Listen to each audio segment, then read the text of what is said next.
అందరికీ నమస్కారం. గురుతత్వం ప్రేక్షకులకు విజ్ఞప్తి. జీ తెలుగు ఓంకారం వీడియోస్ మరియు గురుతత్వం ఛానల్ వీడియోస్‌తో ఫేక్ యూట్యూబ్ ఛానల్స్ మరియు ఐడీలు క్రియేట్ చేసి మిమ్మల్ని గురూజీ పేరు చెప్పి మోసం చేస్తున్నారు. గురూజీ ఎప్పుడూ ఫోన్ కాల్స్‌లో జాతకం చెప్పరు. గురూజీని నేరుగా కలవాలి అనుకుంటే బెంగుళూరులో ఉన్న ఆయన కార్యాలయానికి వెళ్ళగలరు. మీకు ఆ వివరాలు జీ తెలుగు ఓంకారం కార్యక్రమంలో చూపించబడుతుంది.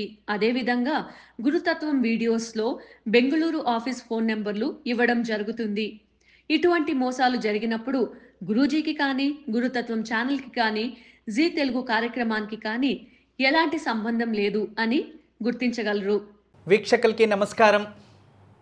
విశ్వావసో నామ సంవత్సరం మేషరాశి వారికి ఎలా ఉండబోతుందో తెలుసుకుందాం.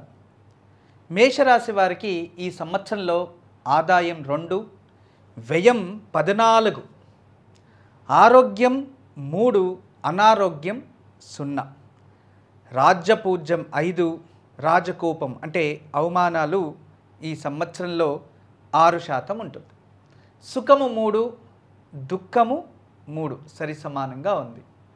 అయితే ఈ సంవత్సరంలో మీకు సాడేసాతి ప్రారంభం అయింది. 12వ ఇంట్లో శని. ప్రస్తుతం గురువు 2వ స్థానంలో ఉన్నాడు. తదుపరి 3వ స్థానానికి వెళ్తాడు.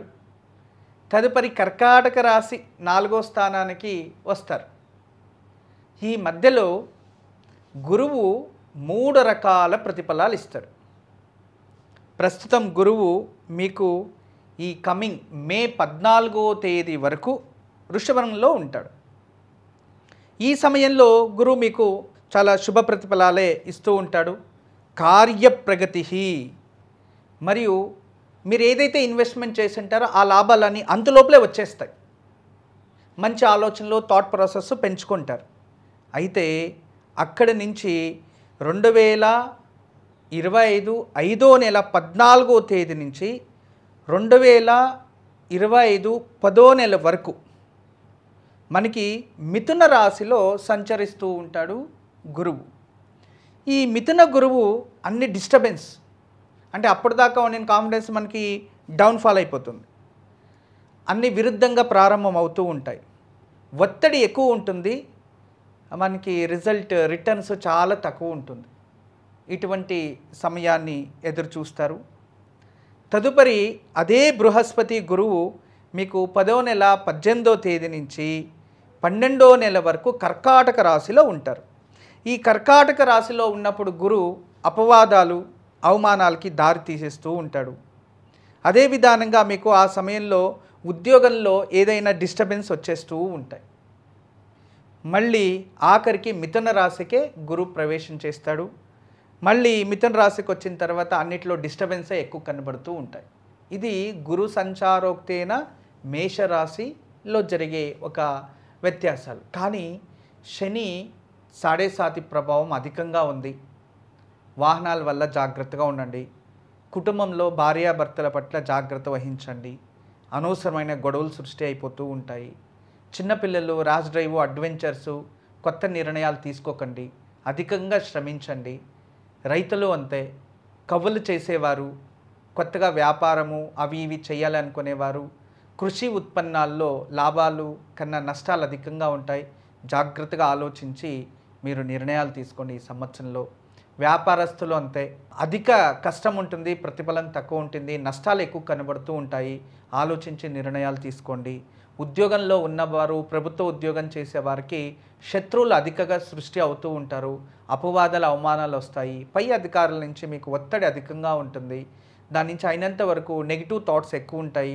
ఏదో ఒక చేసి మనము ప్రమోషన్ కానీ లేదో అంటే ట్రాన్స్ఫర్ కానీ కావాలి అని కోరుకొని నిరాశ చెందే పరిస్థితులు ఉంటాయి. ఇక స్వంత వ్యాపారస్తులు, భూమి వ్యాపారస్తులు వీళ్ళందరికీ కూడా నష్టాలు ఎక్కువగా ఉంటాయి. తర్వాత ఏదో లాభాలు వస్తాయని అప్పులు చేసి ఇన్వెస్ట్మెంట్ చేసి అందులో చిక్కేసుకొనేయడం ఇటువంటివి జరుగుతాయి. అయినంత వరకు మేషరాశి వారు చాలా జాగ్రత్తగా ఉండాలి. ప్రత్యేకంగా స్త్రీలు అనారోగ్య సమస్యలు అధికంగా ఉంటాయి. అపమానాలు, అవమానాలు ఎక్కువ వస్తాయి. నమ్మిన వారు ద్రోహం చేస్తూ ఉంటారు. జాగ్రత్త వహించడం మంచిది. ఈ శని ప్రభావం వల్ల మీకు వ్యతిరేకంగానే ఉంది, గురువు కూడా వ్యతిరేకంగానే ఉన్నాడు. కాబట్టి మీరు అయినంత వరకు ఈ విశ్వావసు నామ సంవత్సరంలో ఎంత జాగ్రత్తగా ఉంటే అంత మంచిది. మీరు ఆచరించాల్సిన భగవంతుడు సుబ్రహ్మణ్య స్వామి.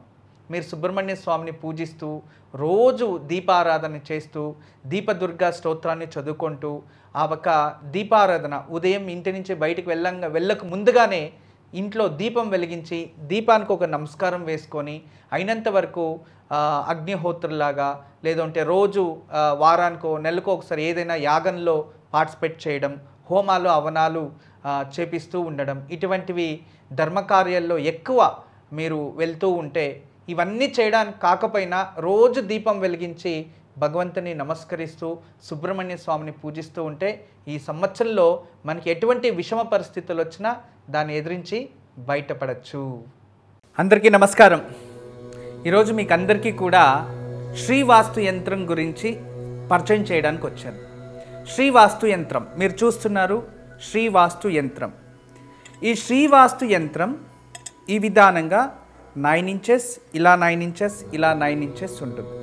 తదుపరి బ్యాక్ సైడు ఇలాంటి 9 చక్రాలు ఉంటాయి.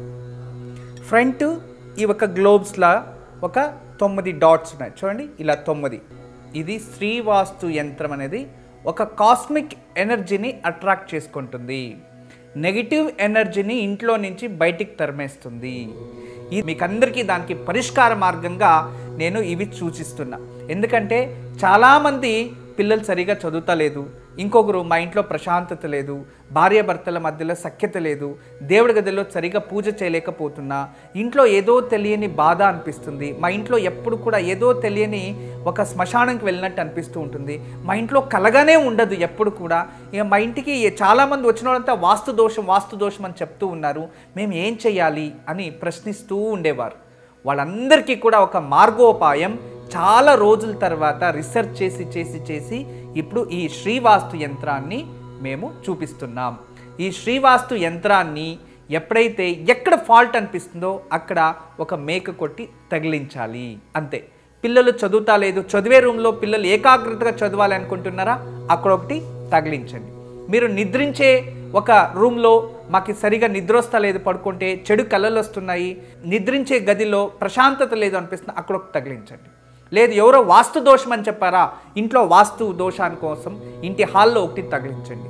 లేదా పూజ గదిలో ఏదో ప్రశాంతత లేదు, సరిగ్గా ఏకాగ్రత లేదు, మెడిటేషన్ చేయలేకపోతున్నా అంటే పూజ గదిలో ఒక మేక కొట్టి అక్కడ ఒకటి తగిలించండి. ఎక్కడైతే ఇంట్లో వాస్తు దోషం ఉంది అని ఎవరైనా చెప్తారో ఆ ప్రదేశంలో ఆ ప్లేస్లో జస్ట్ ఒక మేకు కొట్టి దాన్ని తగిలించండి, ఆ వాస్తు దోషం అక్కడి నుంచి వెళ్ళిపోతుంది. చాలా అద్భుతము, చాలా విశేషమైన శ్రీవాస్తు యంత్రం మీ వరకు తయారు చేయించాము.